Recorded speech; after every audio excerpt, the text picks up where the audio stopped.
All right, on to other news. An antique shop in Katoomba is under fire for its shopfront signage, which Jewish groups have slammed as anti-Semitic. The president of the New South Wales Jewish Board of Deputies, David Ossip, said the sign would not be out of place in Nazi Germany. Now, here's the painting. It's a depiction of puppet master Krampus, a centuries-old devilish character known for its anti-Semitic features and connotations.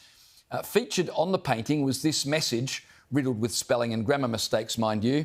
Quote, "The Zionists own your government, install all politicians, control the justice system, print all currency, own pharmacy and medical. The military and police are their lapdogs." The shopfront also featured a Free Palestine flag. Louise, I continue to be amazed at how anti-Semitism is just so blatant in this country. You'd thought it would have died down by now, but it seems to be ramping up. Yeah, you're right. It's a really heartbreaking situation, and it's actually quite hard to believe that this is happening in our own country. But this is what happens when leadership is non-existent and it's allowed to flourish. There's a gap, and this is what's coming through. I mean, it seems to be that there's some sort of immunity around anti-Semitic behaviour. It's allowed to continue on. It's allowed to escalate with no sort of consequence. And it's like, how far can you push the barriers? And that's what we're seeing, push, push, push. So I think this really is the result of a lack of leadership, a failure of leadership. And some people take advantage of that. And this is the really terrible consequence of that. Well, speaking of consequences, Caroline, will there be any consequences for this kind of thing, or it's just bad press? It'll be interesting to see what happens. Look, there's obviously civil laws that are already in place which say that you can't vilify. And we also know that there's talk about potential criminal laws that relate to the same sort of conduct. The issue is you might have laws, but you actually have to enforce them.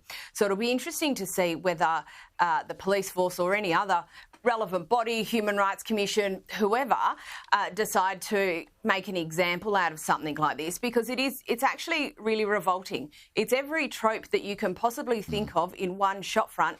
And you would think, mate, of all things, it would be safe to go antiquing, and that's not even a respectable, decent, hobby for people to partake in these days without getting this sort of rubbish shoved in their face. Yep, absolutely. All right, let's talk about local council for a moment. An independent councillor has sparked an interesting debate within Sydney's Inner West Council over whether politicians should be able to use aliases on social media. Now, Councillor John Stamelos was concerned council members might go on Facebook and argue for their own policies, but under an alias. But his motion to ban the use of aliases was defeated. The council members wanted the ability to use them. Louise, you're a local councillor. What do you think?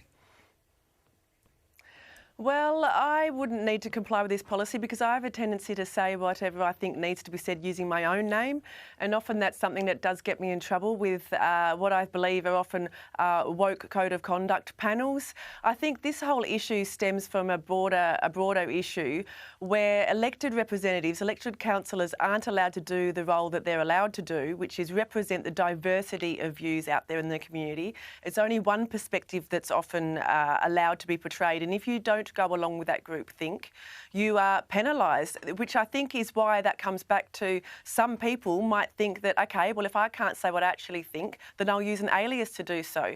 But instead, the problem needs to be looking at our free speech rights and the importance of having different views heard, because local government elected representatives across Australia, including myself, are being shut down. We're being cancelled for not saying what is politically correct or going along with the groupthink, and I think that's where the reform needs, not policies on fake profiles. Caroline, do you reckon we might have local councillors trolling their opponents online using fake names? I think there's probably a whole sub-game going on here. But, essentially, we elect people to local government to look after the basics of their local government area. And we talk about roads, rates and rubbish all of the time. The fact that you need an alias to pat yourself on the head or have a crack at one of your opponents just shows how you are totally missing the whole idea of what you're there for in local government. If you have a policy, you should get out there and articulate it, and you should get local support for it. And if you want to criticise someone else's policy, get out there and criticise the substance of it on your own, because ultimately, when it comes around to council elections, you can only vote the once, so you might as well actually have the support, do the work before you get there.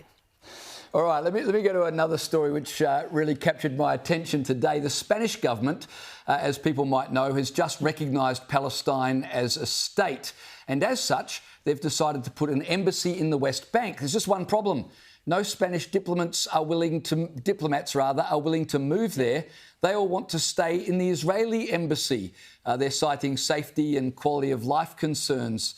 Louise, Spanish diplomats happy to recognise Palestinian statehood, but from a distance. Well, surprise, surprise, unless you're a male Muslim that believes in the annihilation of Jewish people, you're not going to have a good time.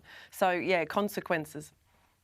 Caroline, this story reflects so much of the pro-Palestinian argument, doesn't it? I mean, queers for Palestine would never actually want to live in Palestine, and the Spanish are all about solidarity with Palestine so long as they can live in Israel. Yeah, this is like state-sanctioned slacktivism, right? Like, it is just absolutely the worst of the worst. I was in the West Bank last year, and quite frankly, I have never seen so many shiny black Mercedes in all my life. So maybe if they can line them up some fresh new cars, maybe that'll be enough to entice them over the border. Louise Elliott and Caroline DeRusso, thank you so much for your time.